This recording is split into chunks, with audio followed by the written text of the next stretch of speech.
மிக முக்கியமான ஒரு விஷயத்த சொல்றேன், நல்லா கேட்டுக்கோங்க. மிக முக்கியமான விஷயம், வாழ்க்கை பிறப்புங்கிற ஒரு கோட்ல ஆரம்பிக்குதா இல்லையா? அந்த பிறப்புங்கிற கோட்ல ஆரம்பிச்ச மாதிரியே மறுபடியும் மரணம்ங்கிற அதே கோட்ல வந்து முடியும். பிறக்கும் போது எப்படி ஒண்ணும் இல்லாம வந்தானோ அது போல மரணிக்கும் போதும் ஒண்ணுமே இல்லாம எல்லாத்தையும் விட்டுட்டு போயிருவான். அவனுடைய செல்வம், சொத்து, குடும்பம், குழந்தை எல்லாத்தையும் விட்டுட்டு ஒண்ணும் இல்லாம பிறந்தது மாதிரியே போய் சேர்ந்துருவான்.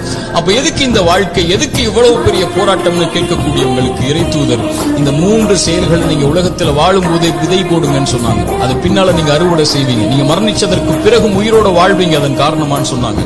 அந்த 3 விஷயம் என்ன தெரியுமா? முதல் விஷயம், இறைவன் உங்களுக்கு செல்வம்னு ஒண்ணு கொடுப்பான். அது பிறருக்கு இந்த உலகத்திலேயே கொடுத்து உதவுங்க. அதன் மூலமாக ஒரு பலன் பெற்றிருந்தால், அதன் மூலமாக இன்னொரு பலன் பெற்றிருந்தால் அந்த தொடர் நன்மை உங்களுக்கு வந்தடையும் சொன்னாங்க. இரண்டாவது, இறைவன் உங்களுக்கு கல்வின்னு ஒண்ணு கற்றுக் கொடுப்பான். எதுவா இருந்தாலும் சரி, ஒரு எழுத்தா இருந்தாலும் சரி, அது பிறருக்கு பலன் பெற கற்றுக்கொடு. அதன் மூலமாக அவன் பலன் பெற்றிருந்தால், அதன் மூலமாக பலன் பெற்றிருந்தால் அந்த நன்மை வந்து சேரும். மூன்றாவது, இறைவன் உங்களுக்கு குழந்தை ஒன்று கொடு